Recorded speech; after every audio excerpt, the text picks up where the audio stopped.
So hi everyone, I'm Isabel Kai. I'll be doing tech support today. Participant microphones will be muted at entry. You will be able to unmute your microphone at designated times during our event. We do offer closed captioning. You can click on the CC icon at the bottom of your Zoom screen to select a transcription option. This session is being recorded and it will be available on the website within 48 hours of the close of this presentation. If you have any questions during the event, please use the chat or the raise hand feature. And if you have any tech or logistic questions, you can message me. And if you have any questions after the session, please email newengland@mhttcnetwork.org. The MHTTC network uses affirming, respectful, and recovery-oriented language in all activities. That language is strengths-based and hopeful, inclusive and accepting of diverse cultures, genders, perspectives, and experiences, healing-centered and trauma-responsive, inviting to individuals participating in their own journeys, person-first and free of labels, non-judgmental and avoiding assumptions, respectful, clear, and understandable, and consistent with our actions, policies, and products. So with that, I'll turn it over to Ashley and Ronnie. Thanks. Thank you so much, Isabel Kai. And if you need anything throughout, Isabel Kai is here to support. Today, we're going to be talking about incorporating the Embracing Authenticity Guide. So if you have been here hanging with us, you know that we've been talking about some of the history behind it, some of the roots behind it. And so today we're going to spend a little time talking about the incorporation of it, ways that you might be able to think about bringing this to your organization or applying it in your personal work. If you're just joining us for the first time today, welcome, welcome. We're so excited to meet you. We're glad that you're here. My name is Ashley Stewart. I'm the Director of Health Equity at C4 Innovations, and I'm joined by my wonderful colleague, who I'll turn it over to. Hello, everyone. My name is Ronnie Shahazes. I go by Ronnie. Senior Project Manager at C4 Innovations. Happy to be with you all again today. For those returning, thank you for joining us again. And those who are joining us for the first time, welcome.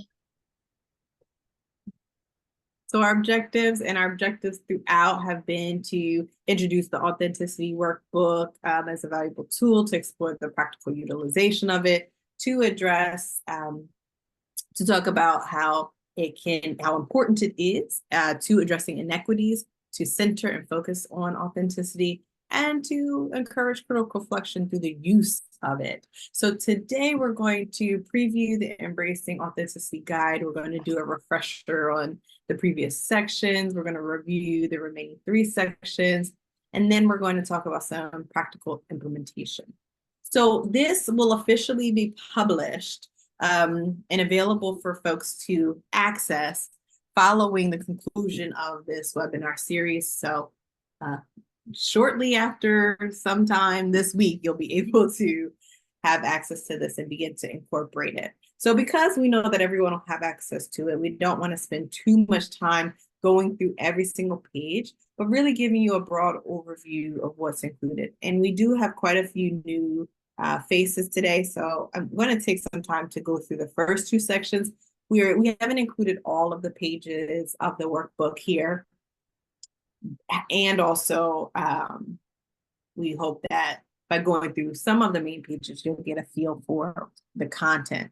So the first section focuses on authenticity in the workplace, why it's important, understanding that people bringing their whole selves to work will lead to more creative, innovative, bold, empathetic connections, and also recognizing and appreciating that addressing systemic and structural forms of oppression is also rooted in our recognition of the importance of culture. The second section of the workbook focuses on identity and mental health, and it talks a lot about the stress response, potentially trauma activation that can happen when there are inequities that occur in the workplace, and how being thoughtful and intentional about culture change to be more inclusive can help to reduce some of those health-related concerns that show up from the day-to-day stress and the work environment that compounds on people's systemic marginalization.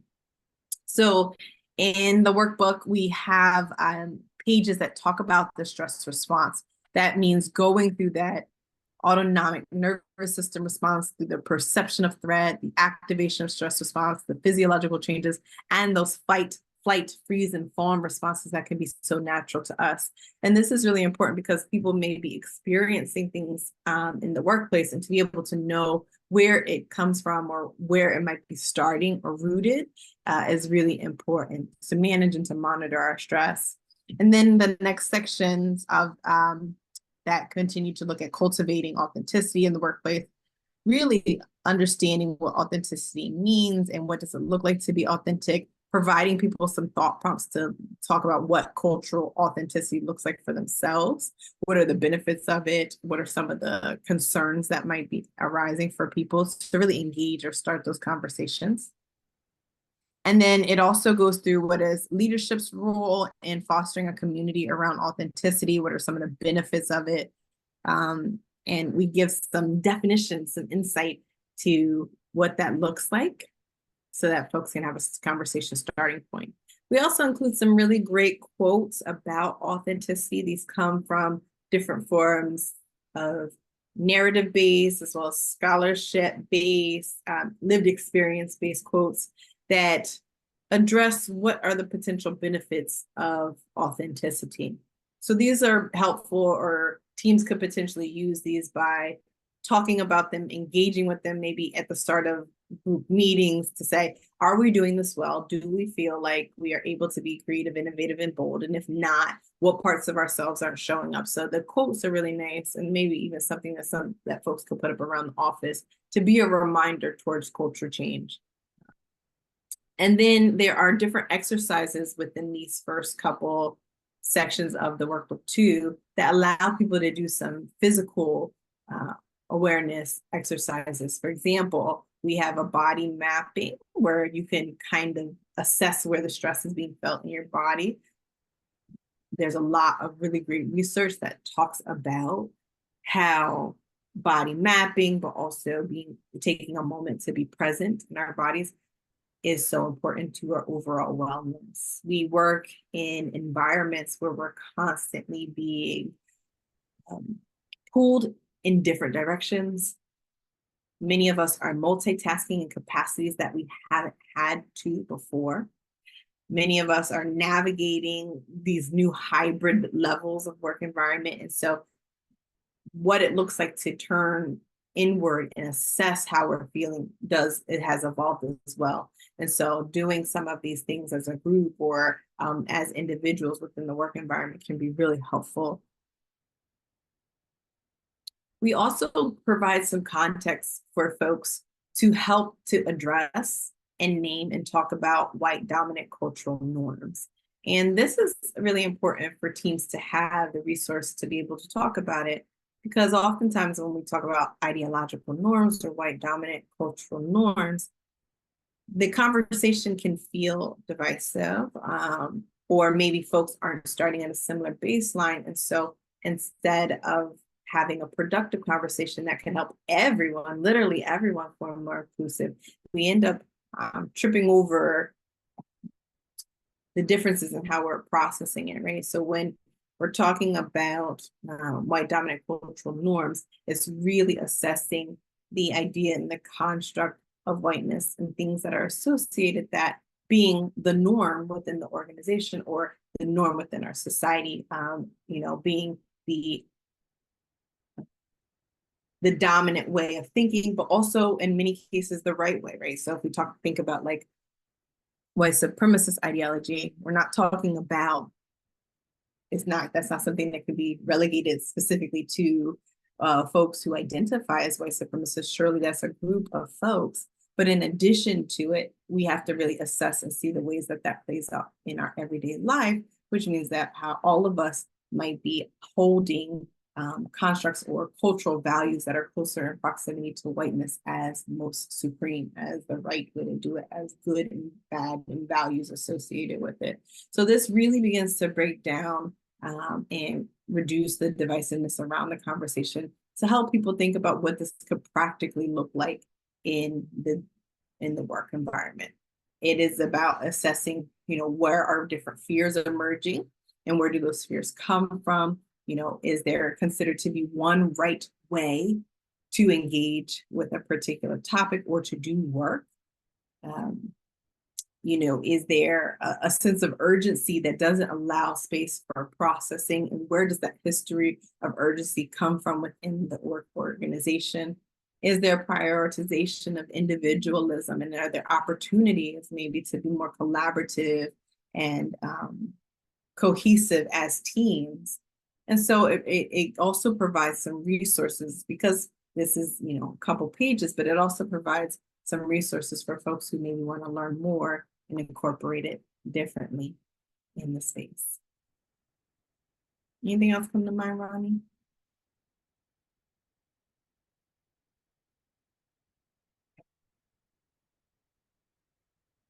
And so when we get into that second, the second part, we start to really think about the interpersonal connections that are happening. And I like to bring in and talk about microaggressions, which is a major focus of the third part of the workbook, but to talk a little bit about microaggressions and process it maybe a little bit differently. So would folks tell me in the chat, like, would you say you're particularly familiar with the term microaggressions? Is it something that you've heard of before? Is it something that you know well? Or maybe something that's new? Okay, I'm getting a lot of yes. So folks are familiar with it. It's a newer concept. Yeah, but not the types. That's good, that's good. I love doing this in a virtual space because we have the wonderful opportunity to lean into it differently. Yeah, Taylor, I appreciate you putting that in the chat. Can someone pull me a definition? You can just go online, or if you have a physical dictionary, see if you can get me a definition of microaggressions. And once you get it, if you can paste it into the chat, that would be great. Or you can raise your hand and we'll call on you to read it.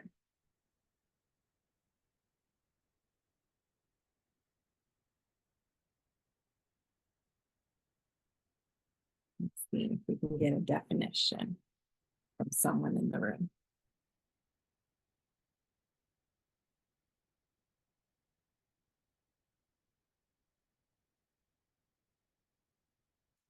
Perfect. Thank you so much. And if you have a different one, put it in there. Let's see them all. I see we got some pictures too. Wow, some examples of those. Yeah, T puts examples of what microaggressions can look like, sound like, be like in terms of things that people say in the picture. A statement, action, or incident regarded as an instance of indirect, subtle, or unintentional discrimination against a member of a marginalized group, such as a racial or ethnic minority. Denisha, thank you for putting that in the chat. T puts in the chat, microaggressions are everyday verbal, behavioral, environmental slights that convey hostile, derogatory, or negative attitudes towards people of a marginalized group. They can be intentional or unintentional. So we see, it's okay. Thanks, T. I didn't even know you could paste in images. So I just learned something new today, right? Ronnie, did you know that? I didn't know that. Okay, well, that's cool. You knew that. Okay. Here, I learned something new today. So yeah, so if you look at the definition that Denisha puts in the chat, or if you look at the definition that T puts in the chat, what are some of the words in that definition that stand out to you? And if you aren't able to access the chat, I'm going to read it again, and feel welcome to share words that stand out to you from this definition. Microaggressions are everyday verbal, behavioral, environmental slights that convey hostile, derogatory, or negative attitudes towards marginalized groups. They can be intentional or unintentional. Microaggressions are statements, actions, or incidents regarded as an instance of indirect, subtle, or unintentional discrimination against members of a marginalized group, such as a racial or ethnic minority. Verbal behaviors, yeah, yep. What other words stand out to us from those definitions? Discrimination.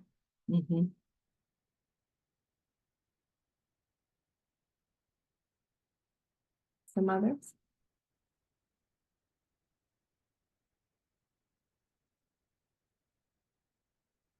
Intentional or unintentional, Brittany, yeah. If you're typing, please continue to type. We want to see in the chat. Indirect, yeah. Unintentional again, yep. It's subtle. Yep. And these definitions of microaggressions are what we will see very much popularized in the literature. Yeah, hostile, something that happens every day, piles up, accumulating, overwhelming effect on, yes, right? And the term, and so we see this begin to evolve as we identify the taxonomy. So Dara Wing Su and colleagues develop a taxonomy of microaggressions and begins to define it a bit more.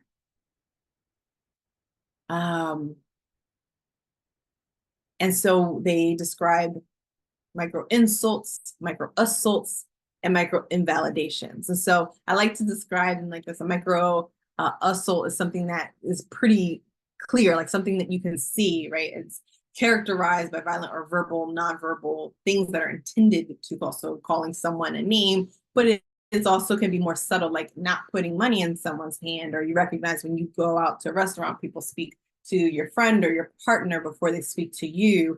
Those things would also be considered to be micro assaults. Then you have micro invalidations. These are verbal comments or behaviors that exclude people or can minimize or nullify people's feelings. So you look at someone who and you go, oh no, I know Ashley. She didn't mean it like that. No. I think you're taking it wrong, right? Invalidating that person's experience. It's all right, happens every day. Get back up. Like those types of things can be micro invalidations when it's surrounded some aspect of someone's identity. And then you have micro insults. Micro insults are behavioral, verbal remarks that convey rudeness. So, oh my goodness, you speak really great English, or you're really attractive for someone in your race. Like things that we maybe hear related to our identity. Yeah, Ronnie, did you have a thought? Okay, sorry, I saw you on mute. And so this taxonomy really helped to move the term microaggressions from one way that people saw it to other ways people saw it.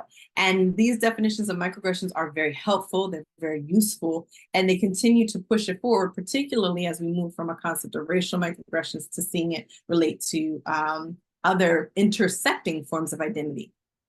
It's also really important to me that we talk about the history of microaggressions. Does anyone know when the term microaggression was coined? So this is like more of a 2007 definition of microaggression that we saw in the chat that T and Denisha put in the chat. That's probably, I like to say, like a 2007, 2012 definition of microaggression. But when did we first hear about the term microaggressions? Not sure. Yeah. The term microaggressions first shows up in the literature in the late 1960s, early 1970s. So it's being written about in the 1960s, 1970s, but is discussed for a period of time before that, evolved in the discussion around it. And Dr. Chester Pierce, who is the person, a Black psychiatrist who coined the term microaggressions, defined it as the chief vehicle for pro-racist behaviors, intentional derogatory put downs, and insults. And so the term microaggressions really has evolved and shifted, because if we look at that chief vehicle for pro-racist behavior definition and how we talk about it now, there's a lot more unintentionality, there's a lot more subtlety that is suggested. And that's probably because how microaggressions have shifted. Microaggressions came at, the term microaggressions evolved at a time where we were moving from very overt forms of racism to more covert forms of racism. You have there's so much going on in 1960s, 1970s, right? But you have laws and legislations and policies that are passing that says you can no longer force someone to not, not have access to your restaurant, but you can make people feel so uncomfortable that they don't want to be there. And so that's where the term microaggression started to come from.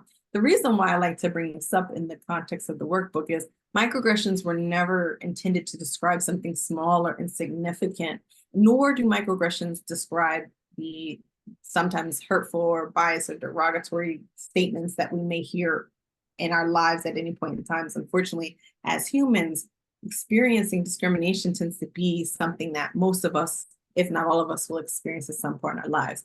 Microaggressions really describes this compoundedness, this multi-layeredness, the repeated exposure, the biases that you navigate, all of that comes together to make it a microaggression. So it's not small or insignificant. And even if we microaggress against someone and we think it is like, oh, it was invalidation, I didn't know.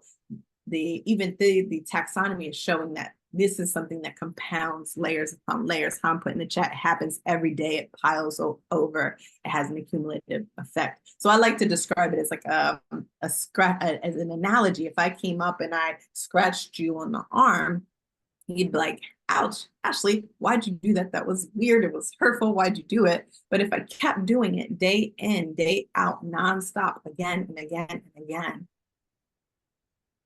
eventually Ronnie's gonna come up to you and say, what's up with that Ashley lady? Why she keeps scratching you? And you're gonna say, she's here. I've tried to get her to stop. I've told her about herself plenty of times, but she won't stop. What's eventually going to happen if you keep scratching the same part again and again and again? What happens? Yeah. Someone says it'll turn into a wound. And what happens to a wound untreated?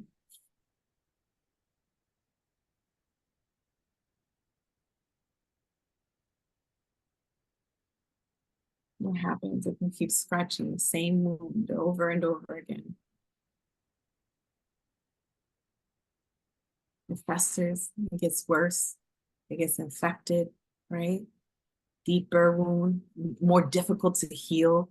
Yeah, it doesn't get a chance to heal. And that's really what is intended when we talk about something like microaggressions.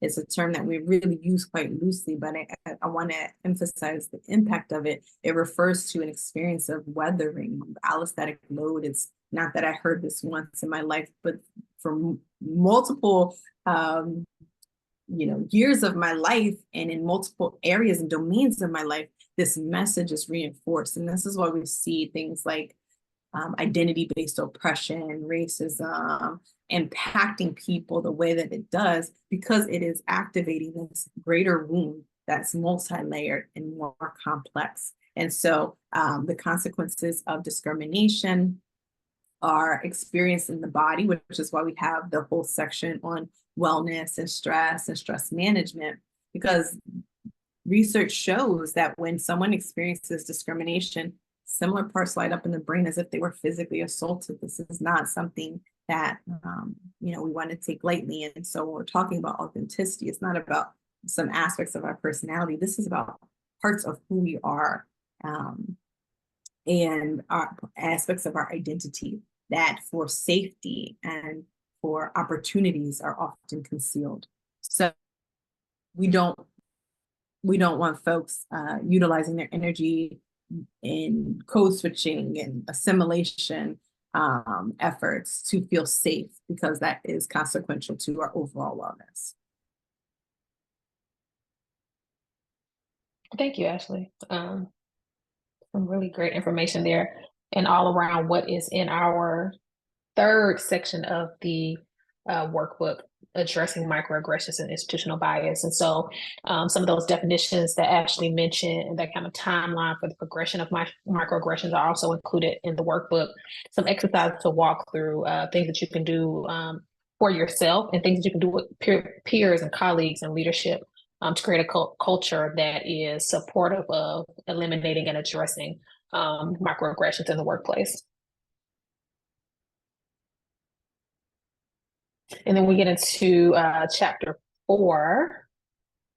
I went a little too far there. Prioritizing wellness in the workplace. So what does equity in the workplace looks like? What are some common mistakes that we can avoid? Treating equity as an additive. I always like to say folks like to treat equity initiatives as kind of like a drive-through event. Like, oh, I'm coming to get my equity, my side of fries, and once we get the equity, we'll be all good. And realizing that it's an everyday process. It's something that you always work towards. It's never done. You're never finished embedding equity into your culture and organization, because things are always changing. You always have different people coming to the organizations. They may have different identities. So you always have to look at your policies and procedures, the way you hire, the way you engage folks in the organization and those that you serve. So being very cognizant of that tokenizing equity, using folks as those, persons with lived experience, and you come every now and then and give us, your experience, and then we put you out of the room when it's time to make real decisions. So not tokenizing folks in that space as well. So thinking about all those things when you think about equity in the workplace, prioritizing wellness in the workplace, and how that looks, the same kind of model we followed before. So how you do it for yourself, how you work with colleagues, and how leadership can add some value and perspective to that for the organization. There's some other exercises we have. How do you measure progress? Because if you're doing initiatives and you have no way to measure it, how do you know what the impact is? How do you know that you are achieving what you all set out to achieve? So understanding that, what does that look like? Accountability, integration, what is representation and decision making? What is the feedback mechanism when you are measuring that progress? And we talk about culture change. So having ways to train and educate folks in the organization around these ideas, having those inclusive policies and practices, and really interrogating those on a regular basis to make sure you're in keeping with what is going on, what the feedback is in the organization, creating that safe space for dialogue so people feel like they have a space where they can be them full selves, have authenticity, address those things that may come up, like those micro assault or microaggressions that appear in the workplace, and be able to say, hey, when you said this, this is how I felt, and there's a mechanism for you to address that among colleagues. For those who witness something, I know somebody mentioned in the chat earlier, like, how do I know what I'm seeing is that, and then how do I address it when it is that? So having those spaces and places in place so that folks can do that, folks can understand what you need to do to address that. How do you identify it? And then having a culture of care in the organization to say, as an organization, when we see these things, these are the measures that we follow, and everyone is aware of that. And that leads into like leadership's commitment around that, and then workforce diversity.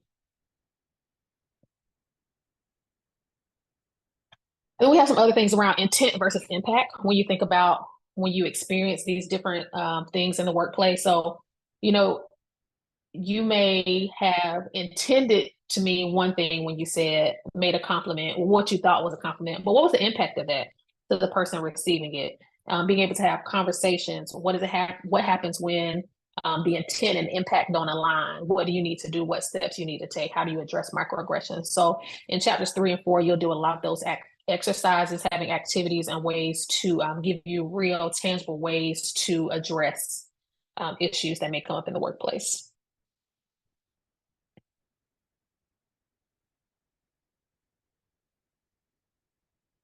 I'll let Ashley jump in with our resources. Yeah, sorry. Yeah, I was responding to Taylor in the chat, right? So, there's responding requires a level of strategy, a level of processing too. So it is also the hope, as Ronnie was just mentioning, that some of those responding pages would help people think about what would be the best strategy. Is it the best strategy, or the strategy that's most aligned with my likelihood or probability to have this conversation successfully, addressing in the moment? So I know myself, it feels like self-care to be prepared and ready to address it in the moment. And that's kind of where my level of comfort is. And then I also know that I have amazing colleagues and folks whose strengths are in processing a bit more, taking really diligent notes, or circling back to make sure that something doesn't fizzle away with time, but ensuring that there's that continuity of addressing it. And all of those things are important components of responding to inequities in the workplace, or responding to microaggressions. And so it really is an opportunity for sort of what is the best way for me to ensure that we do something, as opposed to what often happens is, we don't revisit things or have the opportunity, and then we feel like we missed the opportunity to acknowledge. So we have some resources in this section. There's a whole list of them there. You can see there's a glossary of key terms. And then there's some worksheets. And in these worksheets, let's move this here so I can. In the worksheet, you have a self-reflection one, where folks are asked to think about their core values. We'll actually go through one today as a group. We have some recommended readings, things that maybe if you're looking to start a conversation, like we get asked all the time, what books do you recommend? And there's so many of them.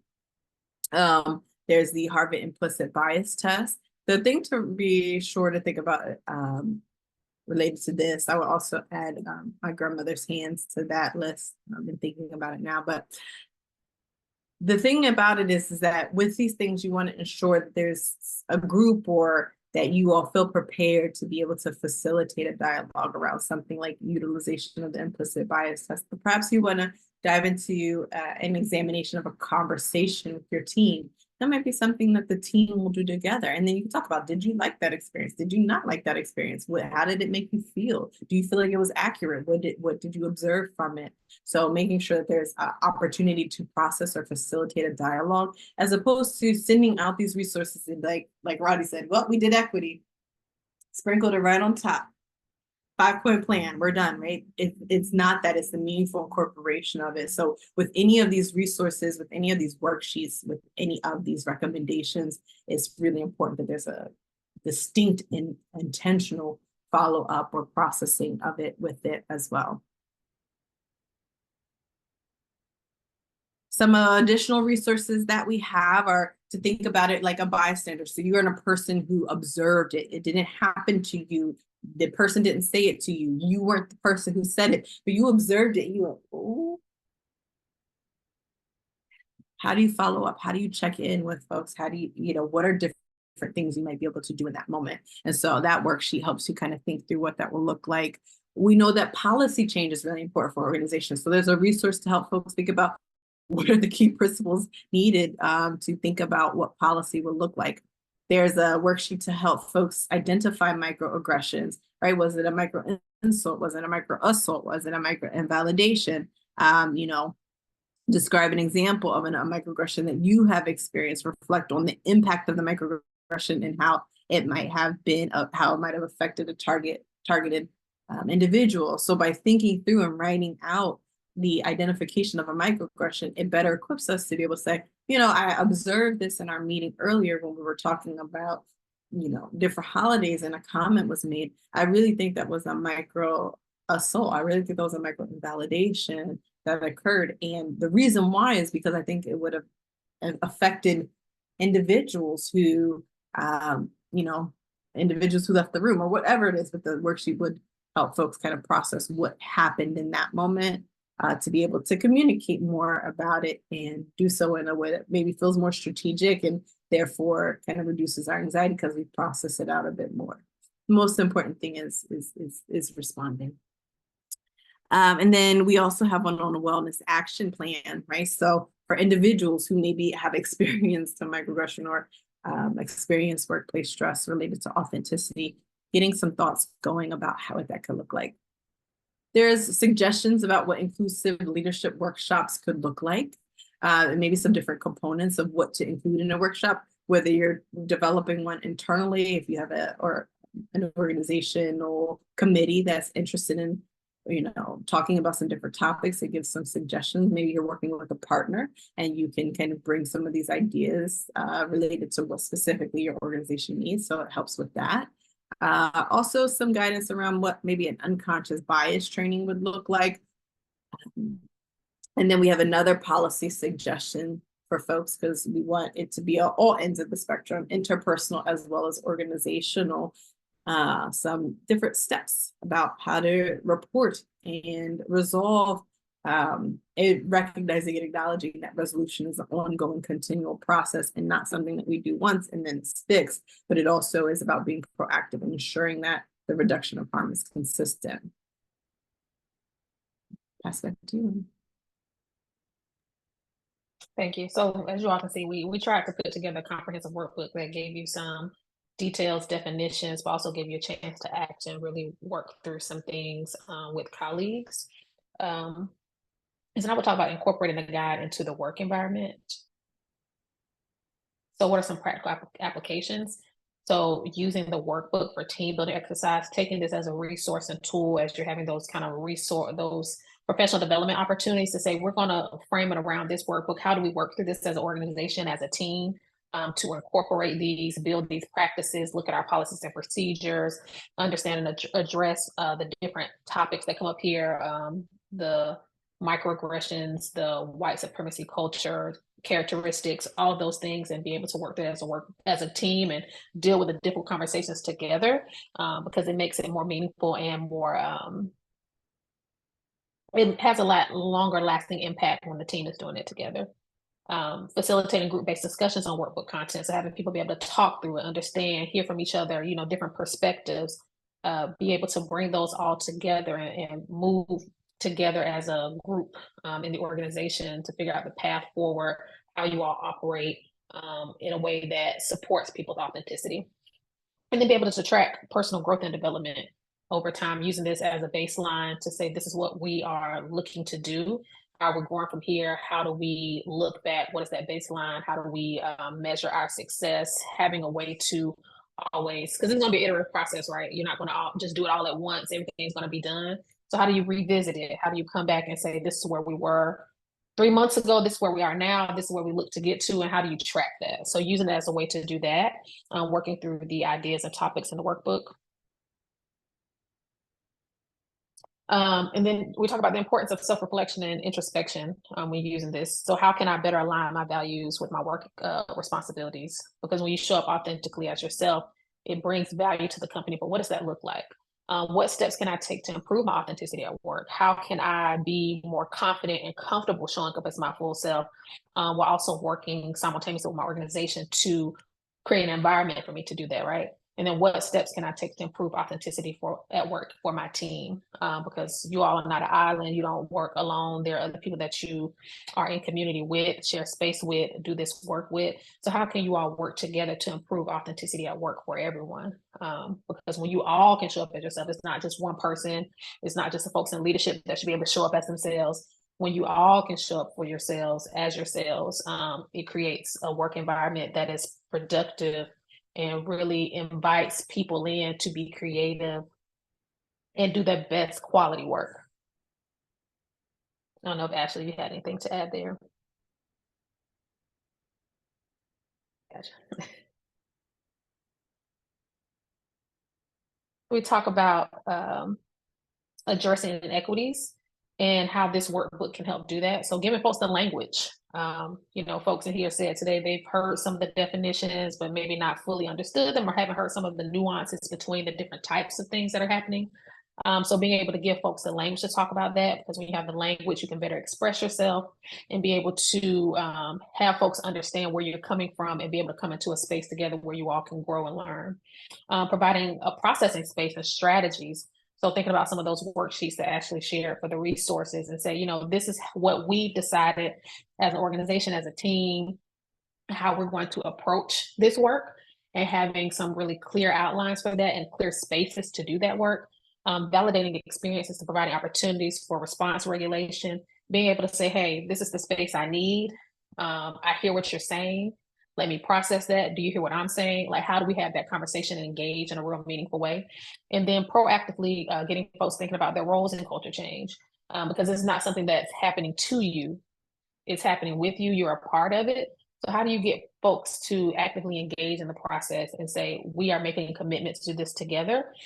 This is my role. This is your role, having some accountability in that process. And it really helps the work go faster. You go farther together. So thinking about it that way.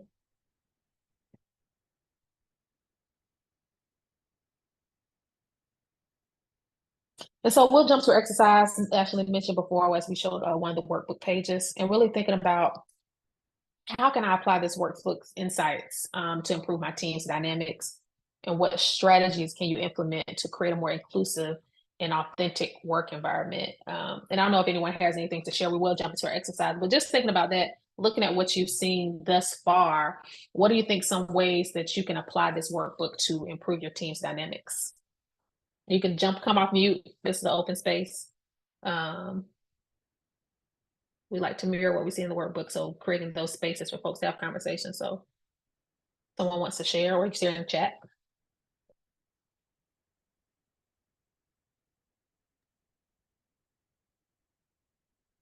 And I think also, just to add a little bit to that question too, if there's things that we've talked about today and you have examples of it being done really well, or things that you've done before, feel welcome to share that too and what the impact of it was, that maybe folks can see how they might be able to use some of these resources to help them do something similar.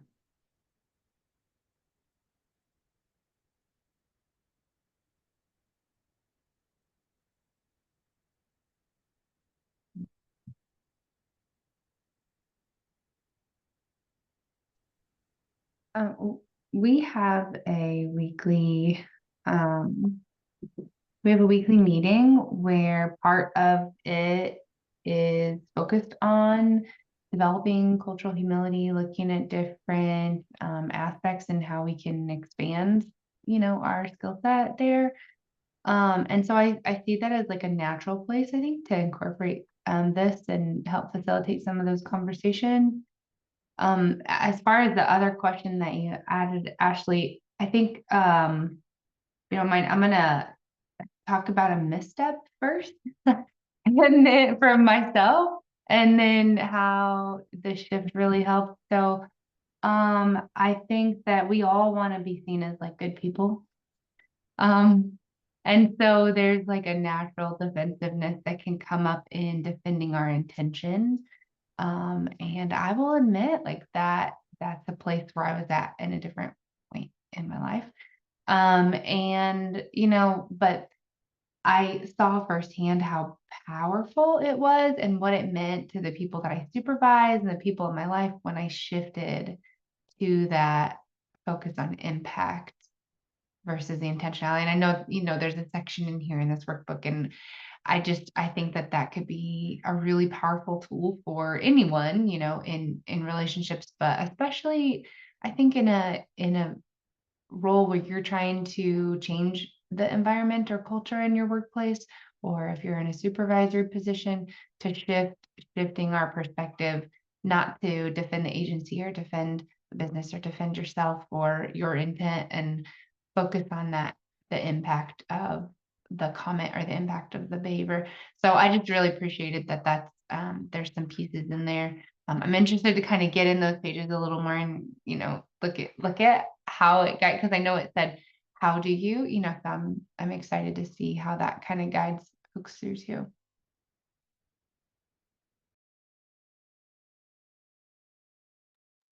Thank you for sharing that, Brittany. Yeah, thank you. That's great. Taking some notes there. Anyone else have anything they wanted to share before we jump into exercise together? Just a note to what Brittany shared, it is so important. I like to, I talk a lot about equity pivots and pitfalls, missteps, and a lot of times there's things that we do as individuals or at organizations that, we're doing it with the intention or with the opportunity to create more pathways, but it's complicated and it's multi-layered. So if anyone wants any resources on equity pitfalls or equity pivots, let me know. I'm happy to share those with folks too. But I think Brittany gave a really great example. I think you gave them. Thank you. All right, let's jump into an exercise. We want to walk through worksheet 1 with you all, the self-reflection on authenticity. So we want everyone to think of 3 to 5 core values that define who you are as a person. We'll give you a little moment to think about that, and you can drop them in the chat. 3 to 5 core values that define who you are as a person.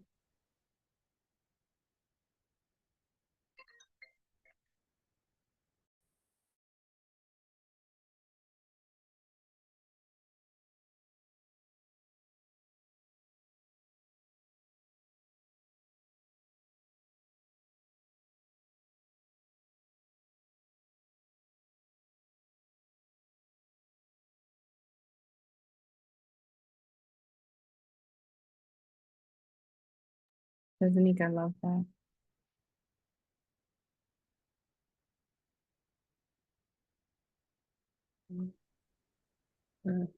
It's a great, Lauren.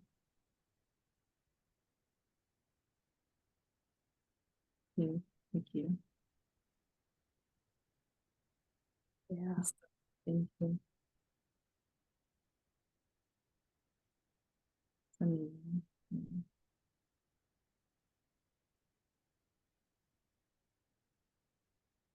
These are great. Thank you all for sharing. Yeah. If you're typing, continue to type. Yeah. Judy.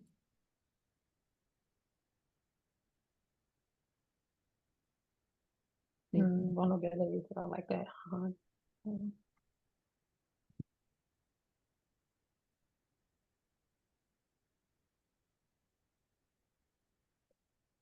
If you think about these 3 to 5 words that you've placed in the chat about who you are, respectful. I saw a lot of respectful, resilient, things around integrity and honesty. Have you reflect on those and some of your recent actions at work?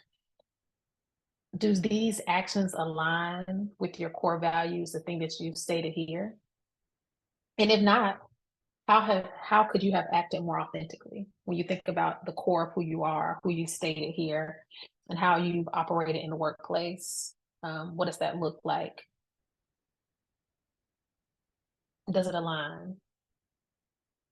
And if it doesn't, honestly speaking, how could you have been more authentic? Take some time to think about that and drop in the chat.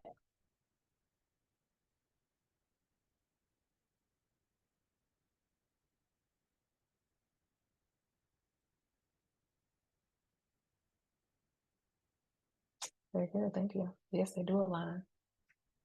And it's always beautiful when they can align, when you can have your core values align with the place that you spend a lot of your day and the actions that you're taking there. Thank you, yeah. We've had some challenges.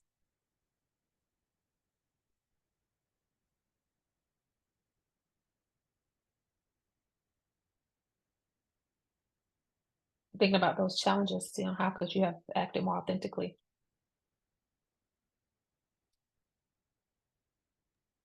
Also bringing food space, this is an important place also to think about, are any of these challenges or any of these values connected to a part of your identity?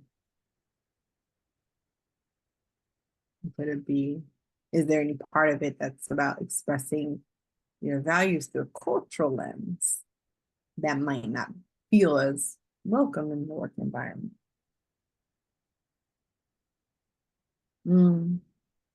Yeah.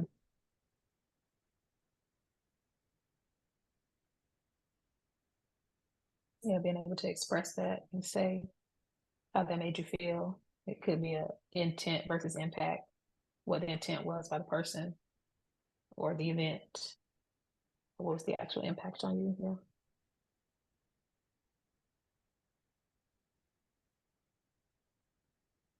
Others, feel free to drop them in the chat or you can come off mute. Thinking about challenges. Yeah, okay. And then I can be a little more authentic, but my job takes patience and strategy. Yeah. It can be a struggle sometimes, yes. So thinking about those struggles, can you identify those challenges or barriers that hinder you from being authentic at work?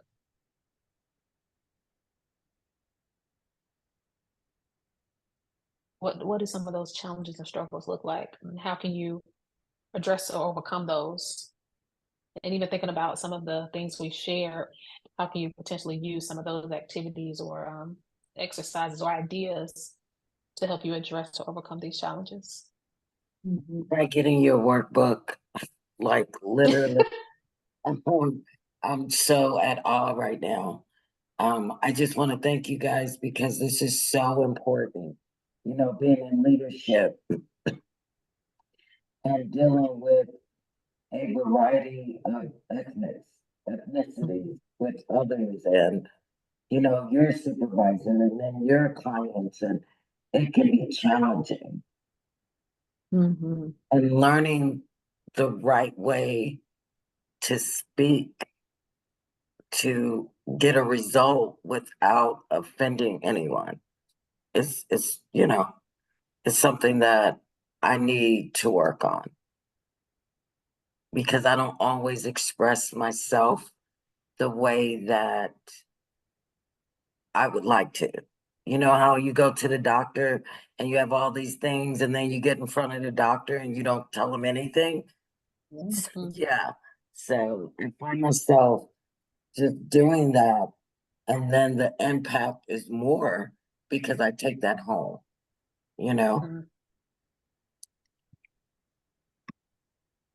Yes, thank you for sharing that. Yeah, being able to have that language and that level of comfort to express yourself, to feel like you have the space to do that. So yeah, definitely as a supervisor and working with team members and people that are responsible, that you're responsible for.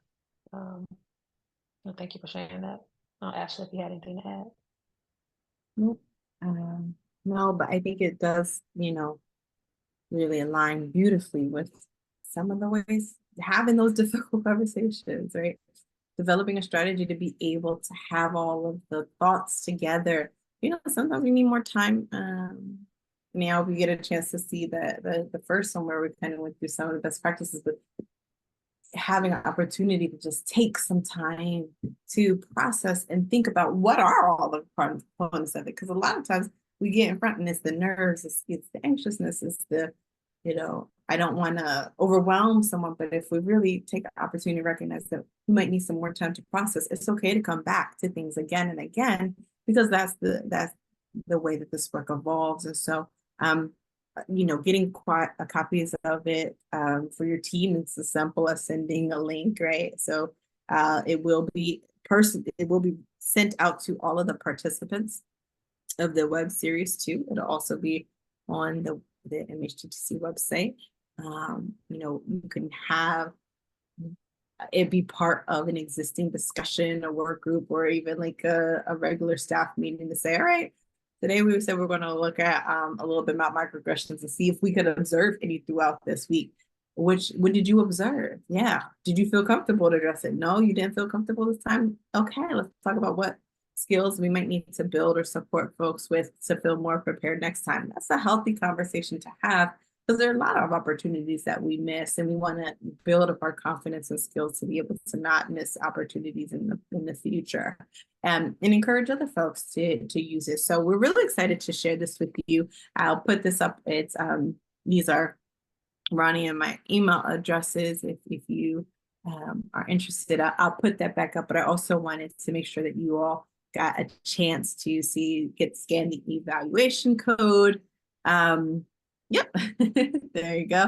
Isabel, I also put it into the chat. So if you need any more information, we'll also include the MHTTC website. But we're really, really grateful that you all took the time to be here with us today. We're grateful for the opportunity to communicate the excitement and enthusiasm of the workbook. And for folks who've been here all 3 sessions, it's been amazing. For folks who are just joining us, let's continue the conversation too. Ronnie, any closing words? I just want to express our gratitude for you all coming and joining us and learning more about this workbook. And I hope that it really helps you all achieve the level of authenticity and openness and collaboration in your workplaces and within yourselves.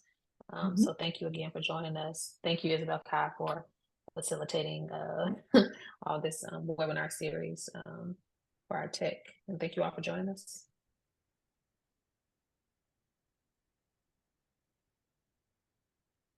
And don't forget to take the evaluation.